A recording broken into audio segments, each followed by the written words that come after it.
한번 읽어볼까요? 내 부모를 공경하라. 그리하면 내 하나님 여호와가 내게 준 땅에서 내 생명이 길리라.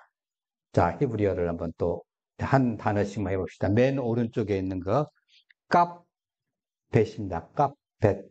예, 12절에서 가장 핵심 단어가 바로 이 단어예요. 공경하라.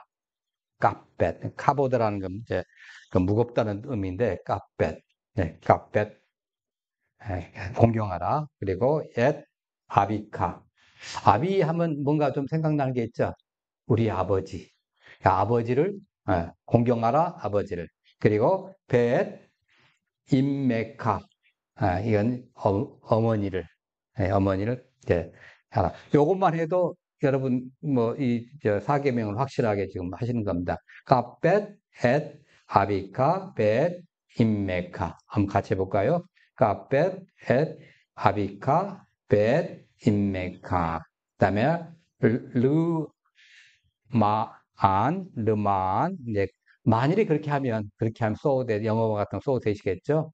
야리쿤, 이제, 그들이 이제 뭐, 길게 될 거다는 거죠. 그러니까, 오래 살 거란 이 소리예요. 예.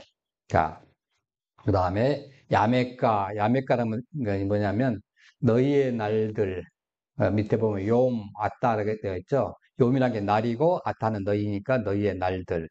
그 뭐뭐에서 어디서 오래냐? 힘든 고통 속에서 오래냐? 그것이 아니고, 자, 하다마, 이제 이 땅에서라는 하다마, 아다마라는 게 이제 여러분 아담 아시죠? 아담 흙이라는 뜻이고 사람이라는 뜻이고, 예, 이 땅이라는 뜻도 돼요. 거기서 나온 말이에요. 그 땅에서 그 땅에서라는 소리예요. 하다마. 우리가 알고 있는 단어인데 사실 여기서 조금만 달라진 거죠. 그러니까 히브리어가 상당히 우리하고 많이 친근합니다. 그다음에 아쉐르 야훼 그러는데 여러분 이 야훼를 갖다가 이제 정통적인 히브리 사람들은 이렇게 해요. 요드해 바우해 그렇게 읽습니다. 아도나이라고 읽든지. 예, 그래서 아쉐르 아도나이 하든지 요드해 바해 이렇게 읽어요. 왜냐하면 야훼도 정확한 이름이 아니라고 그랬죠. 여호와도 정확한 이름이 아니고, 그래서 그들은 그냥 요드의 바브에게서 네 글자 이게 하십니다. 그렇게 많이 합니다. 엘로헤이카 너의 하나님. 그리고 이제 밑에 줄에 노텐에서 주실 것이다. 노텐이라는 게 이제 여러분 나단 선지자 아시죠? 나단이라는 말이 준다는 말이에요. 그 선물이라는 뜻도 있고 준다는 말이 있고 거기서 나온 말입니다. 너땐 줄 것이다. 예. 그다음에 예, 너에게 줄 것이다. 그렇게 이제 예, 네, 가로해진 것은 미리 이제 안에서 좀 이렇게 하고 있으라는 거죠. 그래야 정확하게 우리가 발음을 할 수 있다는 거예요. 자, 우리 제일 중요한 게 무슨 단어로 했죠? 캅벳, 예, 캅벳. 중요한 게 가장 핵심 단어가 그겁니다. 캅벳. 예, 그 단어를 놓쳐버리면 안 됩니다. 캅벳, 예, 앳 아비카 벳 임메카. 예, 내 부모를 공경하라. 공경하라 내 부모를. 자, 봅시다.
십자가 붙들겠네. 멸시촌대 받은 주의 십자가에 나의 마음이 끌리도다. 귀한 어린 세상 죄를 지고 십자가 지셨도다. 배웠던 일을 죽기까지 주의 십자가 사랑 빛나며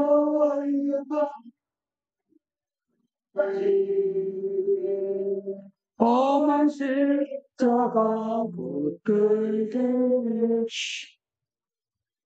험한 십자가에 주가 흘린 피를 믿는 마음으로 바라보니 나를 용서하고 내 죄 사하시 오해라 세우성 이르렀기까지 주의 십자가 사랑하리 나는 못받기까지 험한 십자가 붙들네 주님의 양식 나의 보약집에 나를 부르신 나에는 영광스럽게 계신 예수와 함께 해야지 인생날에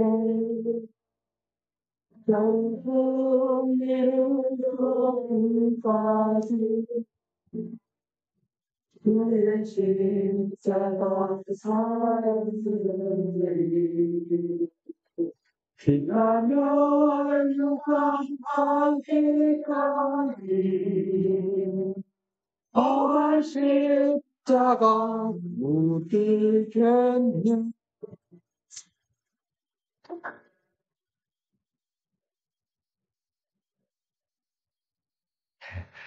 100년 전까지만 해도 우리나라의 평균 수명이 40대 후반이었습니다.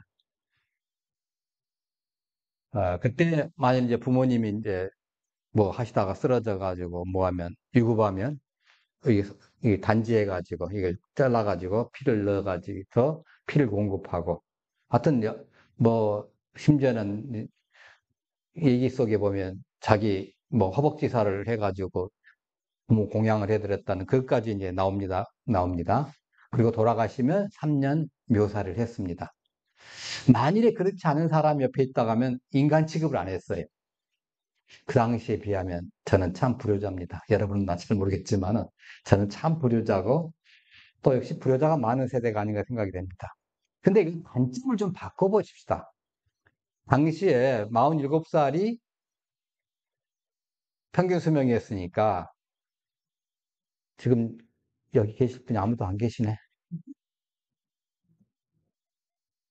예, 그러니까 20살 정도면 결혼을 했고, 그리고 이제 자녀를 출산하면 얼마 있으면 다둥이 가정이 됩니다. 그래서 당시 평균 수명 47살에 이제 죽는다고 하면 장남은 20대 초반이잖아요, 자기도. 밑에 누가 있어? 자기 애들도 있을 수 있고, 가정도 있고, 그리고 동생들이 줄줄이 사탕이에요. 그러면 돌보아서 얼마나 많아요? 많죠? 근데 그 어머니나 아버지가 50, 60까지 살아주신다면 그 짐이 확 줄어지잖아요. 그렇지 않겠어요? 효도 안 할 수 있어요? 어찌든지 살려야 된다, 이건. 어찌든지 살려야 된다. 이렇게 되는 거예요.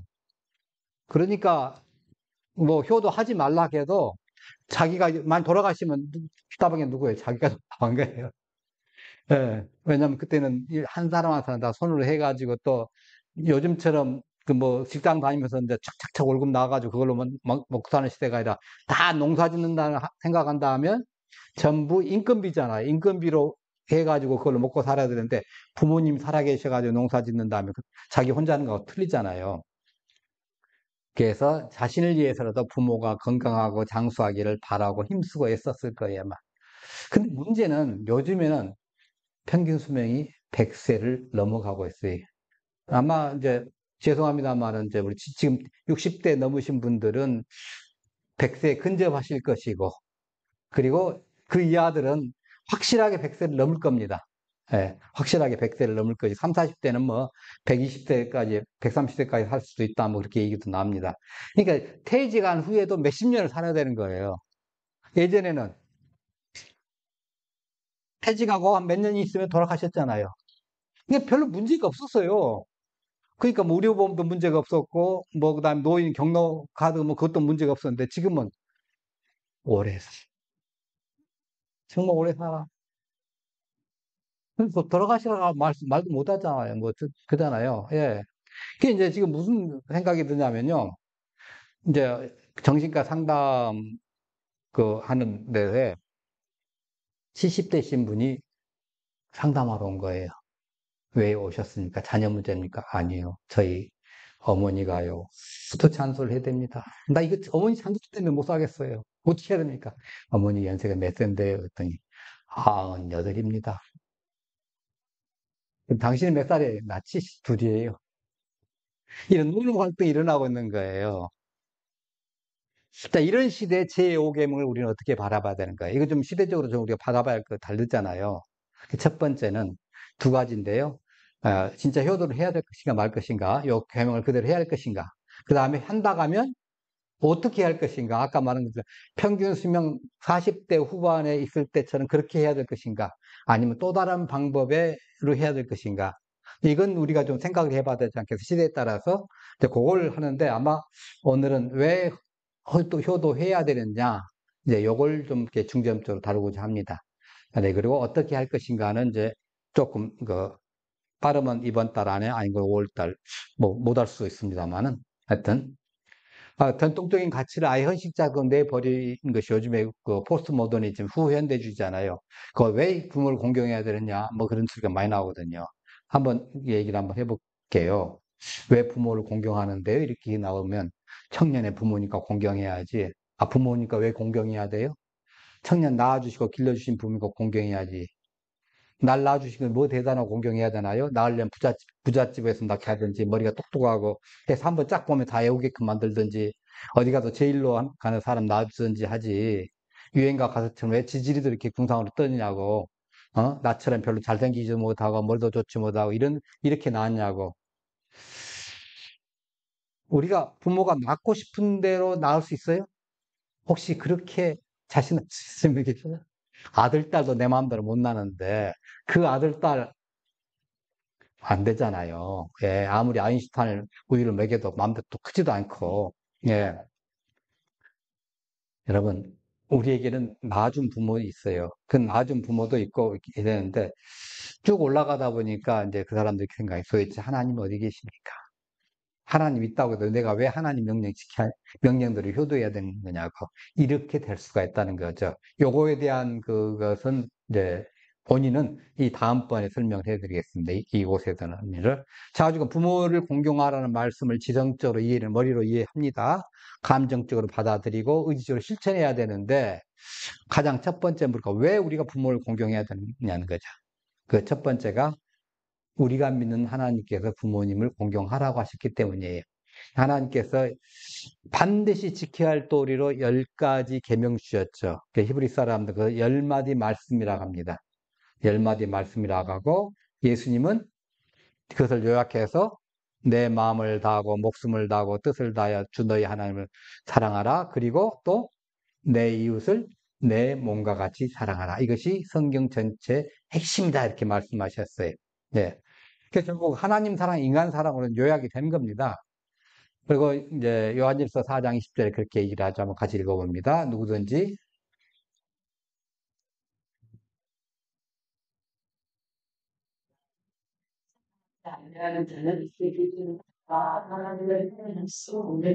네. 그러니까 하나님을 살아가는 것과 인간 살아가는 게 연결돼 있어요. 그 사도 요한은 하나님 살아간다고 하면서 형제 사랑이 없다고 하면 하나님 살아가는 것은 거짓말이다 이렇게 얘기한 거예요.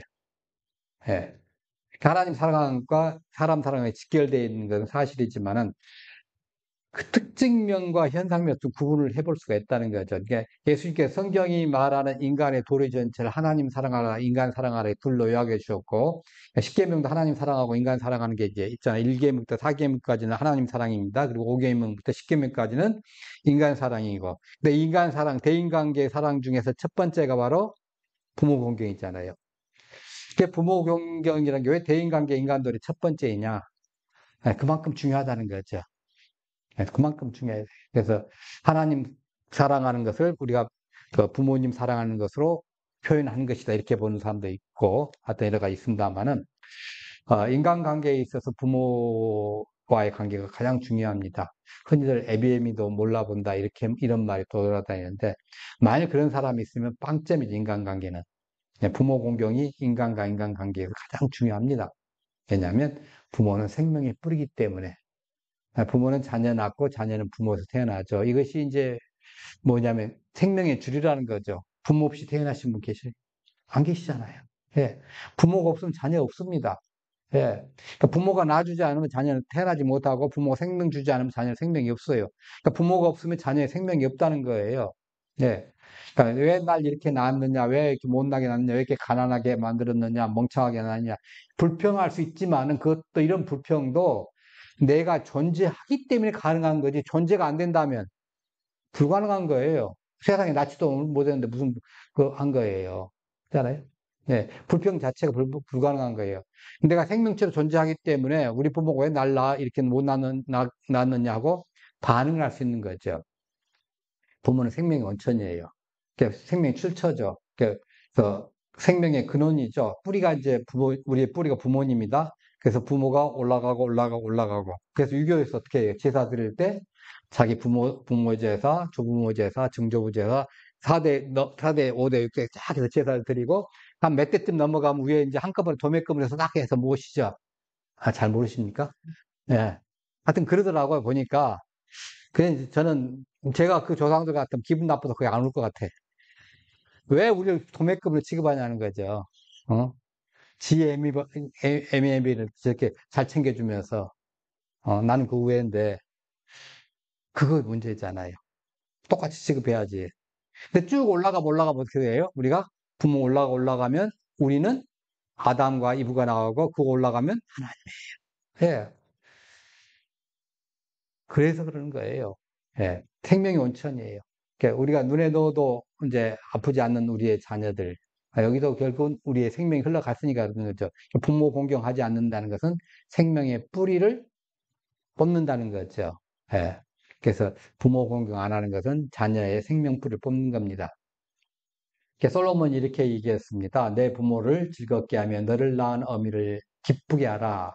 부모를 즐겁게 하라는 명령 속에 너를 낳은 어미라는 말씀이 들어가 있습니다. 왜 부모를 즐겁게 해야 되느냐? 낳아주셨기 때문에. 예, 낳아주셨다. 이 말에 이제 고마움을 느끼지 못하는 것이 오늘의 현실이에요. 특히 요즘 젊은이들은요, 자기 어머니, 아버지가 자기를 왜 낳아주셨다는 게 기쁨을 잘 몰라요. 너무너무 삶이 힘들기 때문에 이렇게 낳았냐고 이렇게 하는 거죠. 그러니까 부모는 내게 생명을 주셨죠. 그래서 만일에 그 부모님이 안 계시면 우리의 생명의 뿌리는 없습니다. 하나님이 결국 뿌리로 올라가니까 하나님이 계셨고 그 하나님께서 천지 창조하시고 하나님 밑에서 만물 다스리는 존재로 아담과 이브를 창조하셨고 그 아담과 이브를 창조시켰기 때문에 인간 생명의 궁극적 온천이 누구예요? 하나님이셔요. 그러니까 영원히 스스로 이제 존재하신 절대자 하나님이 인간 생명의 최초의 뿌리예요. 그러니까 부모 공경하지 않는 것은 생명의 온천을 막는 겁니다. 결국은 부모 공경하는 것은 생명의 뿌리를 뽑는 거예요. 하나님 부인하는 거예요. 어떻게 보면. 예, 하나님 뽑는 거죠. 자기 생명의 뿌리에서 부모 공경 안 한다는 것은. 예. 자, 세 번째가 있다면 형벌과 상급. 아까 우리가 부모 공경하는 이유가 되는데, 이제, 공경하라 값뺏 해가지고, 내 아버지와 내 어머니를. 그리하면 어쩌고저쩌고 쭉 나와 있잖아요. 이 땅에서 길리라. 뭐가 길어요? 내 생명이 길리라. 예, 장수하리라. 예, 네. 자, 그래서 엄명이라는 게 나옵니다. 부모 공경이 대인관계 뿌 있잖아요. 부모 공경 생명의 원천, 생명의 뿌리를 중시하는 겁니다. 부모 공경하라 명령하셨습니다. 신명기 5장 16절에도 너는 내 하나님 여호와께서 명령한 대로 내 부모를 공경하라 하셨고, 이 내 부모를 공경하라는 명령도 애굽 땅에서 이제 인도해 내신 그 하나님, 그 우리를 죄에서 구원해신 여호와 하나님의 명령이에요. 그래서 분명히 내 하나님 여호와께서 명령한 대로 내 부모를 공경하라는 거예요. 그러니까 부모 공경은 창조주 하나님, 구세주 하나님 여호와의 명령입니다. 그러니까 여호와는 우주와 인간을 창조하신 창조의 왕이고 이스라엘과 우리를 구원하신 구원의 왕이시잖아요. 그러니까 우주의 대왕입니다. 그러면 이제 우주의 대왕이라고 하면 대왕이 명령하는데 우리가 감히 쟤는 못해요 한다고 하면 뭐예요? 즉시 직결처분이 끝나는 거예요. 엄명인데 왕의 명령을 어기면 엄중히 다스리는 거죠. 바로 이겁니다. 예. 엄명이요 그래 목숨 걸고 받들어야 하잖아요. 그 어떤 사람도 엄명 자기가 죽으려고 각오하지 않는 이상에는 엄명을 갖다 우습게 여기지는 않아요. 예. 설사 자기가 죄인이라도 엄명이라고 하면 뭐 바싹 엎드리죠. 뭐 누구라도 엄명이라면 다 없을 수밖에 없어요. 근데 여호와 하나님의 명령은 엄명 중에 엄명이에요. 왕 중 왕이시기 때문에 우주 만물과 인간이 그 앞에 무릎을 꿇고 갖다 복종해야 되잖아요. 왕 중 왕의 명령이 바로 오계명이에요. 예. 만약 이거 어기면 어떻게 되느냐? 자, 21장 17절에 자기의 아버지나 어머니를 저주하는 자는 반드시 죽을지니라. 신명기 21장 18절 21절까지 한번 같이 봅니다. 사람에게 완악하고 아들이 있어.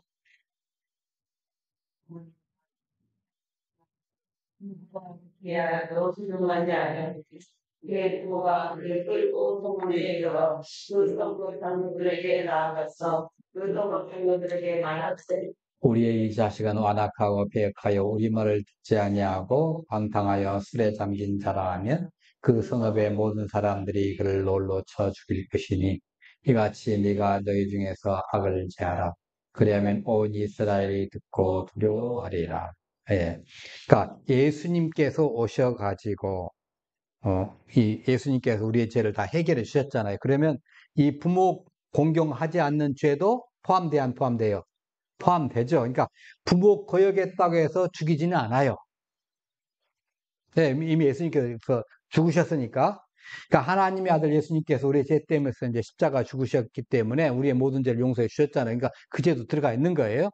그러니까 그리고 3일 만에 부활하심으로 우리에게 하나님 완벽한 은혜를 넘겨주셨기 때문에 문제는 없어요. 그러므로 예수님께서 죄인들 위해 죽으시고 이 땅에 오신 후에는 불효한다고 해가지고 사형시키지 않습니다.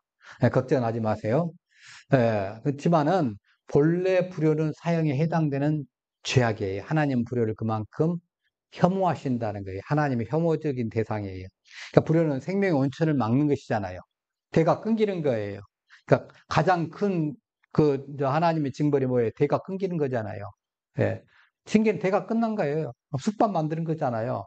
뭐 그게 가장 큰 징계. 차라리 가난하게 만들고 그 징계가 아니에요. 대를 잘 살게 하는데 굉장히 잘 살게 다 해주는데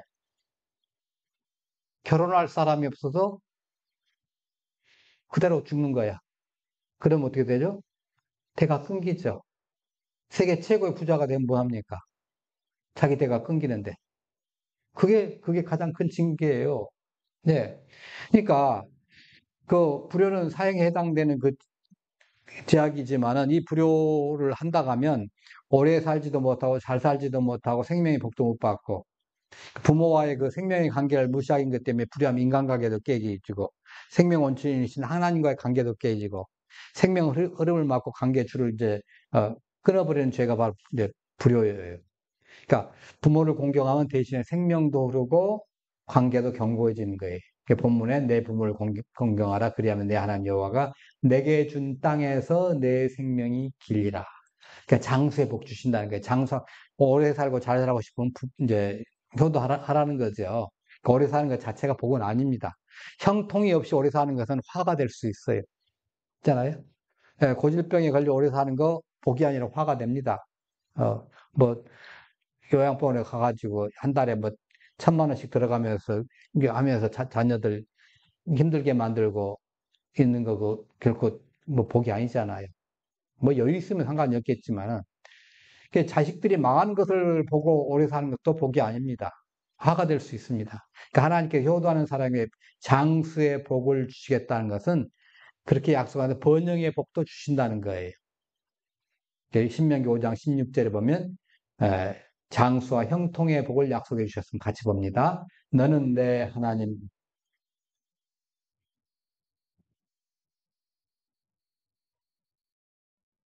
이 생명이 복을 누린다. 생명이 긴 것이 장수의 복입니다. 그러니까 이 생명이 긴다는 것은 이 뭐 코끼리표를 해가지고 생명이 긴 것은 의미가 없는 거예요. 내 정신으로 생각하고 먹고 움직이고 할 수 있을 때 얘기지, 남의 도움을 지극히 많이 받아야 된다 그러면 좀 심각한 거죠. 나이가 들수록 남의 도움을 많이 받게 됩니다만은, 남의 도움 없이는 한순간도 내가 살 수 없다 그러면 이제 좀 심각한 겁니다. 예. 그래서 도움 없이 많이 살 수 있는, 그게 이제 정상적인 거죠. 자, 그런 이제 장수와 번영의 복을 누린다는 거예요. 가끔 가다 보면 불효자가 잘 살고 효자가 못 사는 현실도 있습니다. 우리는 큰 소리 칠 수 없어요. 왜냐하면 하나님의 특별한 뜻이 있기 때문에. 하나님 은밀한 중에서라도 보시고 다 갚아주시기 때문에 효도하면 장수와 번영의 복을 누린다. 하는 이 약속은 그대로 실천이 됩니다. 확실한 약속이 보장입니다. 당장은 안 보이지만은 하나님은 낮추시고 시험하사 마침내 복을 주시는 분을 우리는 알아야 됩니다. 우리의 사람의 그 말과 행동을 달아봐야 되잖아요. 한나의 기도 속 이런 것이 나오죠. 여호와는 지식의 하나님이라 행동을 달아보시니라 이렇게 얘기를 합니다. 효도를 달아보시고 효도하는 시험해 보시고 마침내 복을 주십니다. 그러니까 오늘 효도했다고 해서 당장 복 안 주실 수 있어요. 예, 먼 미래에 복을 주실 수 있어요. 예, 그래서 우리는 이 생각을 해야 돼요. 우리의 자녀들은 우리를 보고 자란다는 거죠. 예. 그래서 내가 불효하면 자녀들도 불효해요. 예. 효자가 효자를 낳는다고 우리는 그렇게 얘기합니다. 그래서 내가 불효한다는 거 생각을 해야 됩니다. 고려장 얘기 가끔 그 얘기 나오잖아요. 그 아들 빈지게를 다시 지고 가려고 하니까 왜 그러냐 그러니까 어머니 아버지 다시 또 이 지게다 해야 될 거 아니냐고. 그래서 그 자리에서 울고 다시 모시고 내려왔다는 그 얘기가 나오잖아요. 이제 그게 사실인지 저는 얘기인지 잘 모르겠습니다만은 하여튼 그렇습니다. 본을 보고 배운다는 의미입니다. 솔로몬은 이렇게 얘기합니다. 내가 게으른 자의 밭과 지혜 없는 자의 포도원을 지나며 본즉 가시덤불이 그 전부에 퍼졌으며 그 지면에 거친 불로 풀었고 돌담이 무너졌기로 내가 보고 생각이 깊었고 내가 깊은 교훈을 받았다. 지혜로운 자는 이제 이런 것들 보고 지혜를 얻는 거니까 내가 효도하면 자녀들도 효도하는구나. 이게 이제 지혜예요. 예. 그 사도 바울은 이렇게 얘기를 합니다. 디모데전서 5장 4절에 만일 어떤 가부에게 자녀나 손자들이 있거든 그들로 먼저 자기 집에서 효를 행하여 부모에게 보답하기를 배우게 하라. 이것이 하나님 앞에 받을 만한 것이라. 그러니까 보고 배운다는 거예요. 보고 배운다는 거죠. 그래서 자녀에게 부모의 은혜에 보답하는 것을 행함으로 배우게 하라는 교훈이죠. 자, 예수님은 또 어떻습니까? 대단한 효자였잖아요. 예. 30살이 될 때까지 목수일을 하시고 부모님을 섬기시다가 마지막 십자가에 달려 돌아가시면서 어떻게 해요? 자기 대신 요한에게 네 어머니라고 부탁을 하잖아요. 예수님 동생들이 있었어요. 근데 그 동생들 뭐 해야 돼요? 순교해야 돼. 복음 전하다가. 예. 그러니까 하나님 주신 그 수명을 봤을 때 요한이 제일 오래 사는 거예요. 딱 주신 거죠. 예. 그러니까 요한은 어떻게 보면 돌아다니면서 선교하고 그게 아니라 마리아를 모시고 살면서 하나의 샘플을 보여주신 거죠. 예. 어떻게 보면 효도의 그 최상 모델이고 최고의 모델이고 완벽한 모델이죠. 그렇게 이제 우리가 이제 또 자녀들이 가르쳐 줘야 되는 거죠. 왜 부모에게 효도해야 되느냐? 효도하는 것이 인간관계의 뿌리이기 때문이고 또 생명의 온천과 뿌리를 중시하는 것이 효도라고 얘기를 했습니다. 불효하면 화를 잃고 효도하면 복을 받기 때문에 효도해야 합니다. 내가 효도하면 자식도 내게 효도하고 내가 불효하면 자식도 내게 불효합니다. 그래서 내 생명과 이 번영이 이걸로 결정을 합니다. 그래서 하나님의 영광을 드러내기도 하고 효도해야 되는 지적인 이유가 바로 있습니다. 자, 효도해야 하라는 말이 이제 옳다고 생각할 수 있잖아요. 예. 분명 옳게 여겨집니다. 근데 가슴으로 받아들이기가 조금 어려울 때가 있어요. 예, 어려울 때가 있어요. 예. 즉, 효도해야 되는 거 알겠는데 마음으로는 받아들이지를 못해요. 왜냐하면 부모에게 상처를 받았을 경우에. 부모에게 상처받으신 것이 없다. 잊으신 거 말고, 나이가 들면 있기도 하거든요. 근데 상처받은 것이 없으신 분 있어요? 나 부모님께 상처를 받은 적이 없어. 그런 분 있으면 뭐 좋습니다만, 전 만나보질 잘 못했어요. 어떤 분은 뭐 상담 훈련을 받았음에도 불구하고 역시 어머니 탓을 하더라고요. 너무 상처가 크다 하면서. 예.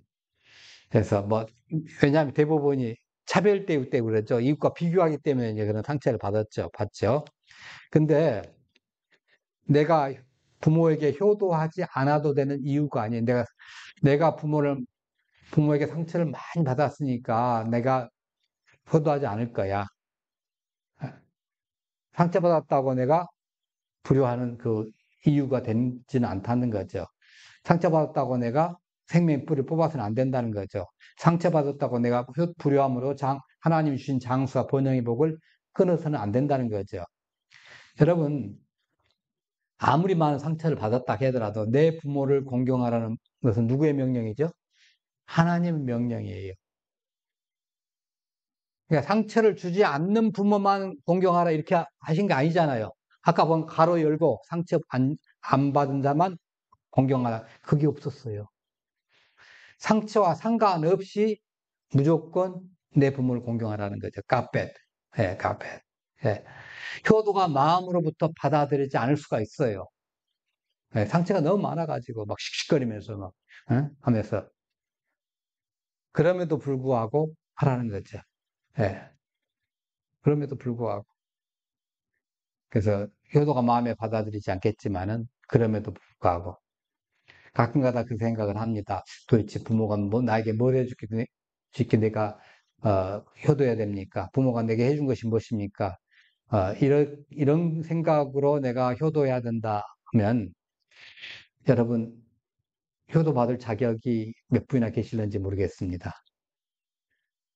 사실 부모가 해주고 싶은데 해주지 못한 것이 너무 많잖아요. 예, 해줄 능력이 없을 수 있어요. 해줄 수 있어도 해주지 못하는 경우도 또 많이 있어요. 또 능력이 없기도 하고 때로는 시간이 없기도 하고 때로는 몰라서 그러기도 하고 예, 생각이 못 미쳐가지고 예, 애들은 바라지면 해주고는 싶어. 근데 어떻게 뭐 상황이 좀 엇끝나가서 못 해줘요. 예, 그래서 부모는 자식에게 다 해줬다 생각하는데 자식은 불평할 때 들어보면 이게 안 해준 게 맞네 이런 생각이 들 때가 있어요. 해주고 싶어도 해줄 수가 없고 해줄 수 있어도 생각이 미치지 못해 해주지 못할 때가 있다는 거죠. 자, 이렇게 현실이라 본다면 자, 부모님이 내게 뭘 해줬기에 내가 효도해야 되느냐 이런 질문을 던질 수 있어요. 그러면 한번 생각해 보세요. 효도받을 자격이 완벽하게 갖춰진 부모가 세상에 얼마나 존재할까요? 여러분 받을 수 있습니까? 부모가 내게 뭘 해줬기에라고 생각하는 사람은 그 사람이 부모 된다 하면 그 자녀들이 그 사람에게 이제 만족할까요? 우리 아빠, 엄마는 내게 안 해주신 것이 없어요. 다 해주셨어요. 아니, 200% 해주셨어요. 우리 엄마, 아빠는 100점입니다. 그 자식들이 이런 반응을 보일 수 있을까요? 아닙니다. 부모가 내게 해준 것에 비례해서 해준다고 하면 이건 조건부예요. 하나님 그렇게 말씀하시지 않았어요. 내 부모를 공경하라. 이거는 내게 모든 것을 잘해준 부모라는 조건이 없습니다. 그저 내 부모입니다. 그저 공경한 거예요. 그저. 예. 그잖아요. 그저 공경하는 거예요. 때로는 실제로 이제 머리도 생각하고, 해야긴 해야지. 하지만 몸이 안 따라주는 수가 있어요. 예. 그거 어떻게 해야 되죠? 노력해야죠. 뭐, 방법이 없습니다. 노력해야 돼요. 조금이라도 실천해 봐야 돼요. 조금이라도. 예, 조금이라도 하나라도 실천해봐야 돼요. 예. 왜 그러냐면 그 사람들 중에 다 힘들어서 그러죠. 뭐 마음 편해가지고 잘 먹고 잘 사는데도 불구하고 부모 뭐 하진 않아요. 부모님께 자랑하고 싶어서라도 가서 효도해요. 근데 너무 자식 키우고 결혼해서 먹고 살기 힘들고 시간 없고 삶에 쫓기다 보니까 효도하기 힘든 거예요. 네. 그래도 내 부모를 공경하라. 예, 그거 생각을 해야 됩니다. 순종해야 됩니다. 난 바빠서 효도 못해. 하지 말고 바빠도 효도할 거야. 일단 하나님의 명령대로 효도할 거야. 이렇게 생각하고 해야 되는 것입니다. 그 최선의 효도는 못할지라도 차선의 효도라도 해야 되지 않겠어요? 최악의 불을 막기 위해서 차악의 불이라도 그 뭐 저기 해야죠. 막아야죠. 예. 내 부모를 공경하라는 명령, 뭐 어느 정도 순종하고 있는지 한번 스스로 체크 한번 해보시고, 또 우리 자녀들도 한번 생각해 보고, 자녀들이 효자가 되도록 만들어준 것이 또 부부의 역할이에요. 예. 그래서 지성적으로 효도하고 한다는 걸 이해하고, 감성적으로 효도하는 걸 받아들이고, 또 의지적으로 효도하고 결단하고 실천하는 거죠, 우리가. 기분이 내키지 않아도 실천이 잘 되지 않을 수가 있어요. 그 핑계 삼지 말고 상처받아서 안 된다, 뭐 시간이 없어서 안 된다, 돈 없어서 안 된다 하지 말고 내가 할 수 있는 거 조금씩이라도 그거 실천을 해야 되는 거 이게 중요한 겁니다. 여기에 우리의 복이 있는 것입니다. 자, 출애굽기 20장 6절 내 부모를 공경하라 그리하면 내 하나님 여호와가 내게 준 땅에서 내 생명이 길리라. 나를 사랑하고 내 계명을 지키는 자에게는 천대까지 은혜를 베풉니다. 주님께서 복 주실 것입니다. 이 복을 우리가 누리고 우리 자녀들이 누릴 수 있도록 우리가 징검다리 역할을 해 주십시다. 예, 찬양하십니다.